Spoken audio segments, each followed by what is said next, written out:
What happened by 1936? Does anybody know?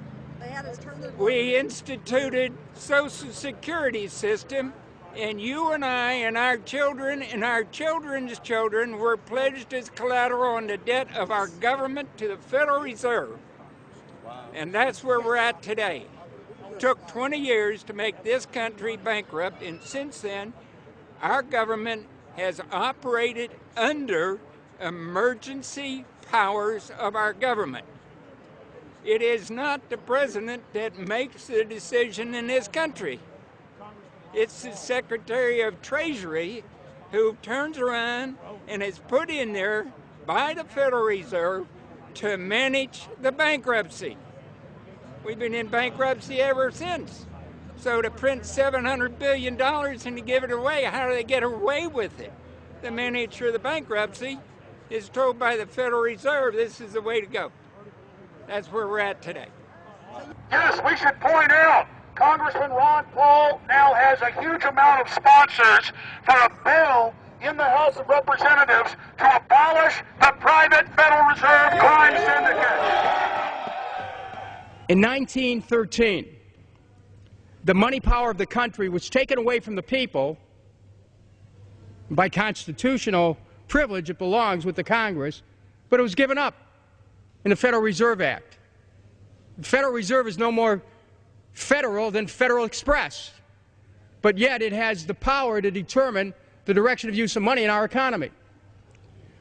If we could take that power back and put the Federal Reserve under Treasury, we start to be in a position of being able to control monetary policy on behalf of the United States people. The Federal Reserve is totally private, and Alan Greenspan 2 weeks ago on PBS on Lair NewsHour said on record that they are above the law, the Congress, the President, everyone. No court can do anything. We run America. What is the proper relationship, what should be the proper relationship between a chairman of the Fed and a president of the United States? Well, first of all, the Federal Reserve is an independent agency, and that means basically that there is no other agency of government which can overrule actions that we take. So long as that is in place and there is no evidence that the administration or the Congress or anybody else is requesting that we do things other than what we think is the appropriate thing, then what the relationships are don't frankly matter. Notice what Greenspan is saying. Greenspan is saying the Federal Reserve is beyond the law. And in reality, they are in practice beyond the law. Nobody, as far as I know, has ever audited the Federal Reserve. One of the first things we ought to do when we nationalize the Fed is go in there and find out the audit. Who stole money? Who engaged in corruption? There's a whole series of people going back to Volcker, to Greenspan, to Bernanke, and so forth. Think of the arrogance of private group of banks that have bankrupted the nation by design so they can repo the country. A private group of banks that loaned us our own money back are telling us they're above the law. You are not above the law, criminals. No one is above the law. No one is above the law, and the private Federal Reserve sure as hell isn't either. Since the founding of the Federal Reserve back under Woodrow Wilson, the Federal Reserve has struck out 3 times. They didn't stop the crash of 1929. They didn't stop the banking panic of 1932, 1933. And now they are the cause of the derivatives crisis because they're the ones who inflicted derivatives on the world with Alan Greenspan. Instead of our economy being about goods and services and real products and manufacturing, it's all about these guys, the private Federal Reserve that masquerades as a government entity who controls the issuance of currency and credit. They're the ones that have cut off the liquidity in the market. They told us have a debt-based economy. Then they cut it off once they get us under their thumb and implode the economy so they can consolidate it. And that's what they're doing right now. I mean, it's in their own documents, it's in their own statements. They claim, give us unlimited power, give us trillions of dollars with the banker bailout bill that's already $5 trillion, not $850 billion as they say. And we'll get the economy going, but they're hoarding the money and buying up other banks that aren't part of the Federal Reserve, buying up insurance companies, buying up roads, infrastructures, media empires, defense contractors. What the banks do is they implode an economy by cutting off credit. And then once things really fall to a low, and they know the low because then they buy everything up and start then putting more money back into the economy, and then they build it back up. So they build us up and then shear us, build us up and shear us. And they're getting ready. All over the world, they're always shearing some country, imploding it. Comes out in their own IMF and World Bank documents. That's just the foreign arm of the same cartel.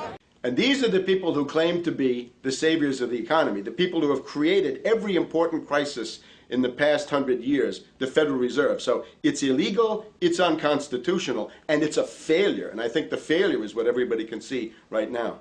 Yeah, what they do is they make you think Clinton's evil in running things. Then, oh, Bush will save us. And then, oh, Bush was evil. Now we'll be saved by Barack Obama, but he's just a puppet. But as we get deeper into this phase, when they implode the economy, they have all the money and all the control. But they also like to pose as the savior. So Obama is meant to be the savior during the Depression, and he'll save us with 1 million person, he said, is bigger than our military, domestic spy force, a 3 million person environmental spy force. So giving people these jobs to be government bureaucrats and spies to go out and manage the other 290-something million Americans. And so this is classical fascism. The communists also do it. Any vertically integrated command and control authoritarian system does this. So they're openly following what the same group of banks did in Germany, Russia. It's in the Communist Manifesto to have a private central bank, because the private central bankers actually wrote the ideas that they had Marx and Engels put out. People go, well, why would the banks want communism? It doesn't exist. They rape us, they consolidate us, they put us into work brigades, they make us slaves, and they say it's a people's paradise. Look at it, boy, you're really doing good. And then they transfer all the wealth of the nation offshore. The globalists are outside all the nations. That gives them safety, and they play countries off against each other. And so that's what we're facing and dealing with. And so they're bringing in classical, hardcore tyranny in the U.S., but we have the internet. We've grown our numbers. The alternative media has exploded. That's why they're trying to move in to shut down and regulate and tax the web, but it's too late for them. They're playing in the 19th century, 20th century rules. It's 21st century, the century of resistance to tyranny. And so it's going to be one hell of a fight with the people and free humanity on one side and the New World Order on the other. And every one of you out there counts, needs to be involved in this fight like nothing you've been involved with before, because this is life and death. Everything depends on exposing these people. Everything depends on showing the people that this is the New World Order, this is the criminals.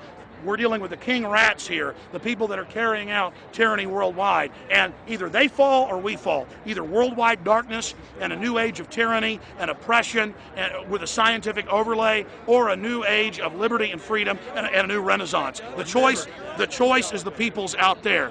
Okay, we can tell you what's going on. You can check it out for yourself and find out it's true. But don't wait. Investigate now. Get involved now. Go out there and reach out now. We don't have time. If you're looking for the solution, look in the mirror. Look right into the mirror, because you out there, men, women, old, young, black, white, doesn't matter. It's going to be up to you if they win or if liberty succeeds and the people have a chance of having any future. These are cold-blooded eugenicists. These are cold-blooded people who think they're God, think that they're our masters, that think that we're animals. These are the guys that funded Lenin and Stalin and Hitler and Mao. These are the guys, it's all on record, that bankroll this stuff. They are hardcore vicious, and they must be resisted. Up until about the Kennedy assassination and the beginning of the war in Vietnam, the United States is a very powerful engine for world progress. It's the assassinations, the Kennedy assassination, and the others in the 1960s, the beginning of the Vietnam War, and the beginning of the absolute domination of the Wall Street group over every other interest. Nobody else counts except the Wall Street money masters. That has now made the United States into no longer a force for progress, but something very different, often a force for destruction in the world. That doesn't need to remain that way. The interest of the American people is to fight to take your government back from Wall Street and make the United States a force for progress in the world, which we easily could do if we could just break the power of the people behind Obama. The main banks of Europe, which were started by Adam Weishaupt and Rothschild, the Banque Nationale de Paris, the Bank of England, the Bank of Italy, have all financed the messianic and war leaders of the last 200 years. Napoleon, Lenin,